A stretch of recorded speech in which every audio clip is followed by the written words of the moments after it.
defenses stand down as you command, Grandmaster. It is confirmed. 4 intruders. It is time to entertain our guests. What's the first thing you look at when you see a fighting game? The systems? The netcode? If it looks even remotely balanced? Oh, hell no, it's the roster.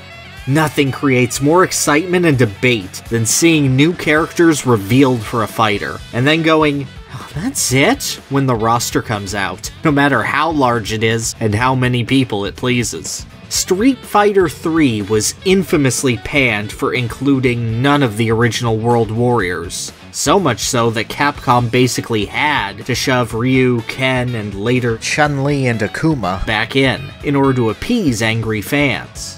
Now obviously, bringing back favorites or putting in cool guest characters is gonna please a lot of people. But what do you do if your game is new, or you're introducing one or several new characters to a franchise?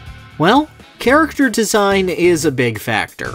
It's easy to go, look, this is a robot schoolgirl. This is a robot the Predator. This is a robot Abraham Lincoln with lasers. Nice! And people will be sold on the inherent coolness of the character.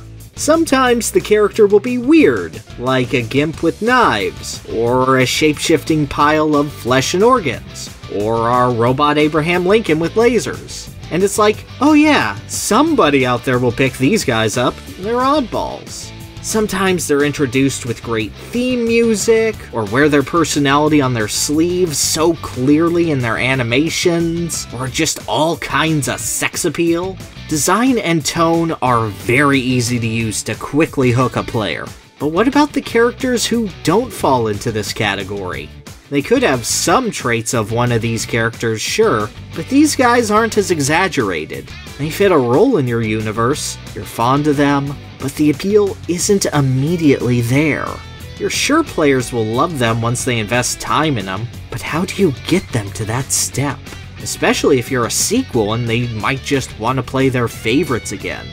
Well, a fighting game plot does actually help a lot with that. As ancillary as a lot of fighting game stories are, they're allowed to show the characters in a very freeform way, outside of the gameplay, letting the player know and learn how their fighting style interacts with their personality, backstory, and environment without the player's input.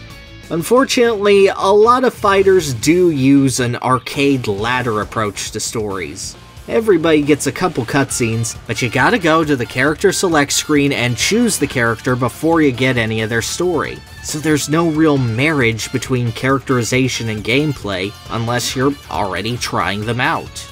Linear story modes have the opportunity to show off a variety of characters, but require the overarching plot to actually be, good, which is a rarity for the genre. Additionally, if characters aren't all given a decent amount of focus and equal chances to shine, then you end up making them appear pathetic and non-threatening. Hey Baraka, Akali, MK11 Kotal Khan. The game that best splits the median is Mortal Kombat X, and its Sub-Zero chapter does a fantastic job of showing just how cool the new blood can be. MKX takes place 22 years after the events of Mortal Kombat 9, which was a reboot of the Mortal Kombat timeline. In doing so, it introduces the children of Mortal Kombat veterans as upstart new fighters. Cassie Cage, Jackie Briggs, Kung Jin, and Takeda. All of these guys are pretty clear offshoots of their parents, who have had decades to build up dedicated fan bases. None of their designs are particularly outlandish, and unless you saw the fatality where Cassie takes a selfie in pre-release material, none of them really proudly display their personalities in animations or looks alone. Compared to the other newcomers, a hulking Aztec sun warrior, a creepy bug lady, just a cowboy because why not, and a tiny demon child climbing over a Warcraft 3 abomination, there's nothing to really make these guys stand out, especially when their parents are all kicking and also as selectable characters. Their only real hope is from veterans going, yo, this character's got some sick hidden tech. Or the story mode. Enter Sub-Zero. Subby is like the Macho Man Randy Savage or Daniel Bryan of the Mortal Kombat universe. The man isn't the face of the franchise, but he's incredibly loved by fans, really cool, and has instant appeal to both kids and veterans alike, because freezing people to death is always sick. And he's voiced by Steve Blum, so he's got nostalgia in his pocket like no one else. Long story short, he's a big deal. He's got a cool redesign and power set that's instantly appealing, and this squad of 4 OCs are sent to apprehend him for some nebulous offense in the story mode's 3rd chapter. Fight! Sub-Zero allows each of the combat kids to challenge him one-on-one, Kung Jin having botched the element of surprise. Subby's a pretty easy character to understand, with his strong hits and ice powers, and he's the first of the iconic Mortal Kombat ninjas the player gets to control during the story, so using him feels great. But more importantly, the player gets to use his skill set against 4 unique playstyles that combine originality and remixes of classic combatants' moves. As Cassie, Jackie, Takeda, and the Annoying One fight against Sub-Zero, a new player gets to see what they're all about gameplay-wise. Rather than just throwing one of these kids at you randomly, you get a sampler platter of all 4, able to see, oh, that's a cool thing they can do. Knowing their gameplay strengths also sets up what a player can expect of them in the story mode, and how their toolkits can interact with certain cinematic beats. And if a veteran just steamrolls through them before they can show their stuff, well, they can probably figure out the difference between the kids and their parents anyway. After Subs defeats all 4 of the kids, it's revealed that the entire mission was just a training exercise set up by Johnny Cage, the best character, to teach the squad how to work as a team and use their strengths in a practical environment. And this parallels the player's bonding with these characters too.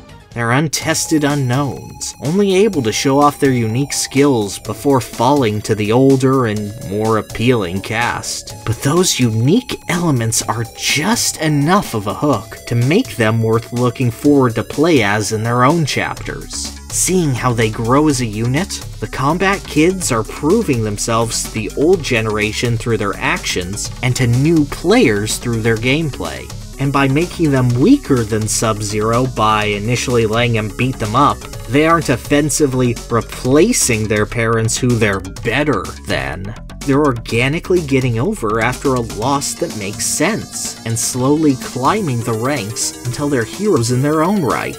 And when the player finally gets to control them in their own chapters, they get to feel that empowerment as both the kids and the player grow more powerful and more confident. You don't have to have a grand story mode in order to make a fighting game work. Hell, most of the best ones either don't have them, or have pretty awful ones. But it does offer a unique advantage, a nuanced lens to inform your players not only of what characters they should be focusing on, but how they should look at them. A designer will know their character inside out, but past a first impression and a look, a player's not going to know anything about a new character. Teaching a player what's cool about a fighter is the gateway toward getting a player to dive into their gameplay and feel what's so cool about them. And that's not something you can do by just dumping a bunch of text or having everyone go, yo, this new character is the biggest and the strongest and doesn't afraid of anything, you gotta get in. You need to find a way to let the player discover for themselves just how great your characters are. And Sub-Zero beating the asses of the new kids on the block preps players to feel out that discovery perfectly. The Iceman knoweth how to design for appeal. Flawless victory.